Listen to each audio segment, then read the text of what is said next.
नमस्कार, मी दत्त चांदेरी, पुणे, महाराष्ट्र.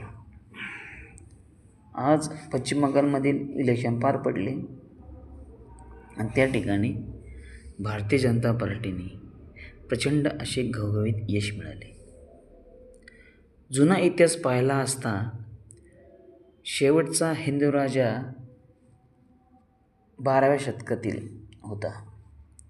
त्यानंतर मोहम्मद घोरीने भारतावरती स्वारी करून हळूहळू मुस्लिम धार्जिण्य राजाने पूर्ण भारतावरती सत्ता काबीज केली. त्यातच एक पश्चिम बंगाल हे राज्य. त्या ठिकाणी हिंदूंचं प्रचंड धर्मांतरण करून मुस्लिम बहुसंख्य त्या ठिकाणी झाले आणि हिंदूंना कमी कमी करीत गेले. त्यानंतर बऱ्याच दिवसांनी म्हणजे 16व्या शतक उजाडलं.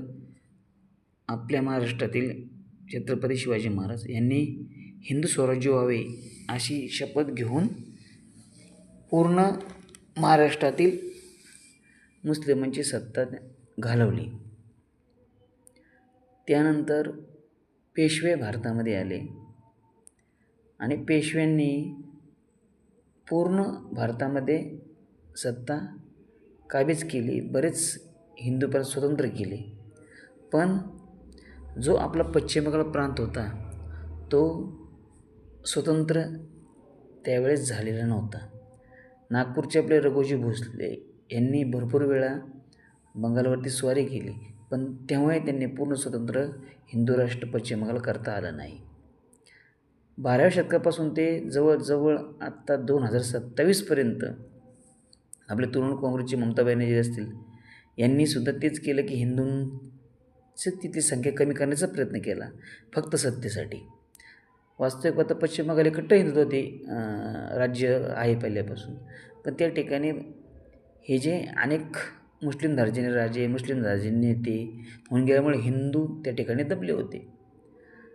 तर 12व्या शतकानंतर पश्चिम बंगाल खऱ्या अर्थाने स्वतंत्र आत्ता 2026ला झाल्यासारखं मला वाटतं आहे. आत्ताशी हिंदू स्वतंत्र झाले. बऱ्याच आपल्या हिंदूची त्या ठिकाणी गळचेपी झालेली होती आणि आज तुम्ही पाहताय की किती त्यांना आपल्या हिंदू बांधवांना किती मोठ्या प्रचंड प्रमाणात आनंद झालेला आहे. आणि खरंच मलासुद्धा आनंद झालेला आहे. भारतीय जनता पार्टीची मी स्वागत करतो की जवळजवळ 1000 वर्षांनी पश्चिम बंगाल स्वतंत्र झाला असं मला